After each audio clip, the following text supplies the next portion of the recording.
আসসালামু আলাইকুম ওরহমতুল্লাহি ওবরাকাতু। বিশুদ্ধ কোরআন তেলাওয়াতের প্রশিক্ষণের নতুন আরেকটি ক্লাসে আপনাদেরকে স্বাগতম। আমরা আজকে শিখব সূরাতুন নাসরি। এটা মদিনায় অবতীর্ণ হয়েছে এবং পূর্ণাঙ্গ সূরা নাজিলের সর্বশেষ এই সূরাটি নাজিল হয়। সূরাতুন নাসরি এই সূরা আমরা শিখব। আসুন আমরা আমাদের সূরা নাসরি এটা বানান করে ভেঙে ভেঙে আমরা সঠিকভাবে উচ্চারণ করে পড়া শিখব ইনশাআল্লাহ, এবং যারা মুখস্থ পারেন না তারা মুখস্থ করে নেব। আউযু বিল্লাহি মিনাশ শাইতানির রাজীম। বিসমিল্লাহির রহমানির রহিম। বাসিনজের বিস, মিম গিয়ে এই লাম ধরবে, মিম লামজের মিল, বিসমিল, লাম খারা জবর লা, খারা জবর খারাজের উল্টা পেশ হলে পড়ে এক আলিফ টেনে পড়তে হয়, তাহলে বিসমিল্লাহ। এই হা গিয়ে এই র ধরবে, হা রজের এই হা গিয়ে এই র ধরবে, হা রজের হির, বিসমিল্লাহির। র হা জবর রহ, র হা জবর রহ, বিসমিল্লাহির রহ। মিম খারা জবর মা, খারা জবর খারাজের উল্টা পেশ হলে পড়ে এক আলিফ করে টেনে পড়তে হয়, তাহলে বিসমিল্লাহির রহমা, নুন রজের নির, বিসমিল্লাহির রহমানির রহিম। র জবর র, হাইয়াজের হি, রহিম, মিম জের মি, রহিমই ছিল, যেহেতু এখানে শেষ অক্ফ হয়েছে, থামা হয়েছে, এই জন্য রহিম হবে। এবং গুরুত্বপূর্ণ নিয়মটা আমাদের মনে রাখতে হবে, মদের হরফের পরের হরফে যদি অক্ফ হয়, মদের হরফ হলো তিনটি, আলিফ, ওয়াও এবং ইয়া। এই মদের হরফের পরের হরফে যদি অক্ফ হয়, থামা হয়, তাহলে 3 আলিফ টেনে পড়তে হয়। তাহলে এখানে 3 আলিফ টেনে পড়তে হবে। বিসমিল্লাহির রহমানির রহিম। ইযা জাআ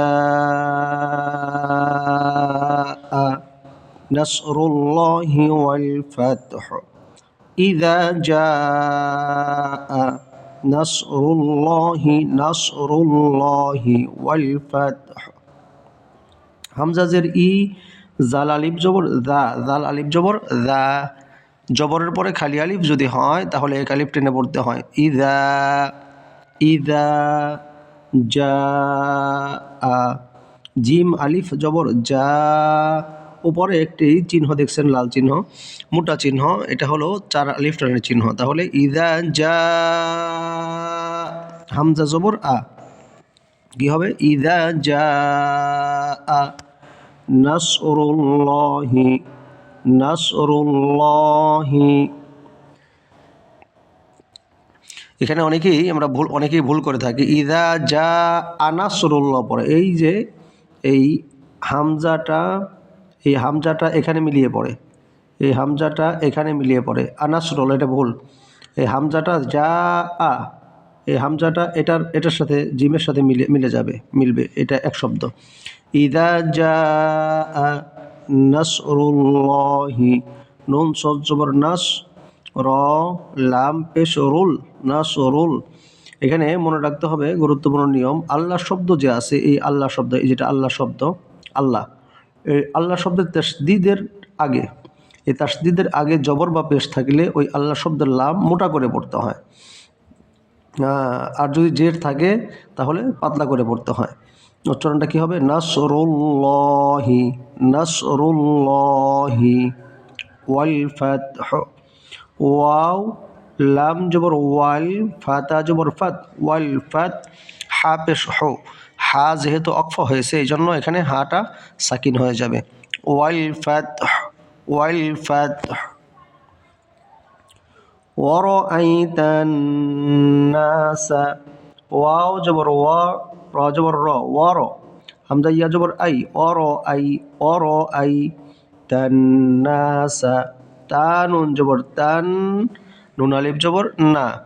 এখানে দেখেন হরকতের পরে নুনে বা মিমে যদি তাসদীদ হয়, যে হরকত, এক জবর এক জের এক পেশকে হরকত বলে, হরকতের পরে নুনে বা মিমে যদি তাসদীদ হয় তাহলে এক আলিফ করে গুন্না করে পড়তে হয়।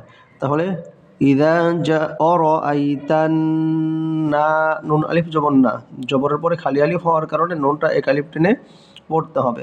অরআইতান না সিন জবর সা, অরআইতান নাসা ইয়াদখুলুনা, ইয়াদখুলুনা, ইয়াদাল জবর ইয়াদ, খ পেশ খু, ইয়াদ খু, লাম ওয়াও পেশ লু, পেশের পরে জজমলা ওয়াও হওয়ার কারণে এখানে একালিফ টেনে পড়তে হবে। ইয়াদখুলু নুন জবর না, ইয়াদখুলুনা, ইয়াদখুলুনা ফি দীনিল্লাহি, ফি দি ফাই আজের ফি, জেরের পরে জজমালা ইয়া হয় সেজন্য একালিফ টেনে পড়তে হবে। ফি দাল ইয়াজের দি, জেরের পরে এখানেও একালিফ টেন জজমালা ইয়া হয়েছে, একালিফ টেনে পড়তে হবে। ফি দি নিল্লাহি, এই যে এই নুন গিয়ে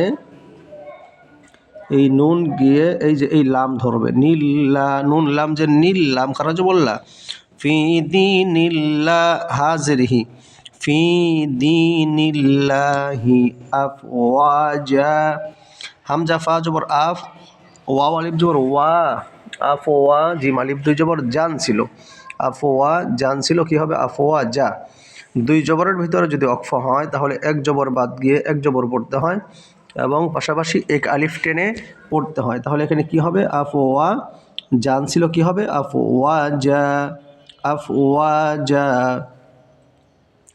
ফাসাব্বিহ বিহামদি, ফাসাব্বিহ বিহামদি, ফা জবর ফা, সিন বা জবর সাব, ফাসাব, ফাসাব, বা হাজের বিহ, ফাসাব্বিহ, ফাসাব্বিহ বিহামদি, বিহামদি, বাজের বি, হামিম জবর হাম, বিহাম দাল জের দি, ফাসাব্বিহ বিহামদি, বিহামদি রব্বিকা, রবা জবর রব, বাজের বি, রব্বি, কাফ জবর কা, রব্বিকা, ফাসাব্বিহ বিহামদি রব্বিকা, রব্বিকা ওয়াস্তাগফিরহু, ওয়াও সিন জবর ওয়াস, তাগ আইন জবর তাগ, ওয়াস্তাগ ফারজের ফির, ওয়াস্তাগফির হা পেশ হু, যেহেতু অক্ফ হয়েছে কিংবা থেমেছি তাহলে হাটা সাকিন হয়ে যাবে। এবং এই যে ত চিহ্ন জায়গা যে আছে, এই ত চিহ্নর এখানে যেখানে আছে থামাটা হলো উত্তম।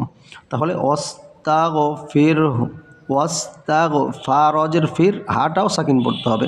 তাহলে ওয়াস্তাগফিরহু, ইন্নাহু কানা, ইন্নাহু হরকতের পরে নুনে বা মিমে যদি তাসদীদ হয় তাহলে একালিফ গুণনা করে পড়তে হবে। তাহলে ইন্না হা উল্টা পেশ হু, ইন্নাহু কানা, কাফ আলিফ জবর কা, নুন জবর না, জবরের পরে খালি আলিফ হওয়ার কারণে কাফটা একালিফ টেনে পড়তে হবে। কানা তাওয়াবা, তা গিয়ে ওয়াও ধরবে, তা ওয়াও জবর তাও, ওয়াও আলিফ জবর ওয়া, তাওয়া, বা আলিফ দুই জবর বান, তাওয়া বান ছিল, অক্ফ হওয়ার কারণে কি হবে তাওয়া বা, ইন্নাহু কানা তাওয়াবা, তাওয়াবা। তাহলে আমরা আজকে শিখলাম সূরা নাসর, সূরাতুন নাসর আমাদের এই ক্লাসে শিখলাম। আমরা আমাদের এই প্ল্যাটফর্মে বিভিন্ন দোয়া, মাসালা, নামাজের নিয়ম, বড়দের জন্য ছোটদের জন্য, এগুলো আমরা আপনাদেরকে উপহার দিচ্ছি। কোরআন তেলাওয়াতের প্রশিক্ষণ, এরপরে লাইভ প্রোগ্রাম, এগুলো আপনাদেরকে উপহার দিচ্ছি। আমাদের চ্যানেলটি আপনারা সাবস্ক্রাইব করে রাখুন, নতুন যে ভাই বোনেরা আছেন, এবং আমাদের চ্যানেলটি ভিজিট করুন। ভালো লাগলে সাবস্ক্রাইব করে রাখুন, লাইক কমেন্ট শেয়ার দিন, এবং ইনশাল্লাহ আমাদের এই ছোট্ট পরিবারটি কোনো এক সময়, খুব অল্প সময়ের ভিতরেই ইনশাল্লাহ দ্রুত এটা সারা দুনিয়াব্যাপী আমরা কোরআনের নূর, কোরআনের শিক্ষা ছড়িয়ে দিতে পারবো ইনশাআল্লাহ। এই আশা ব্যক্ত রেখে বিদায় নিচ্ছি আমি আজকের মতো। দেখা হবে পরবর্তী ক্লাসে।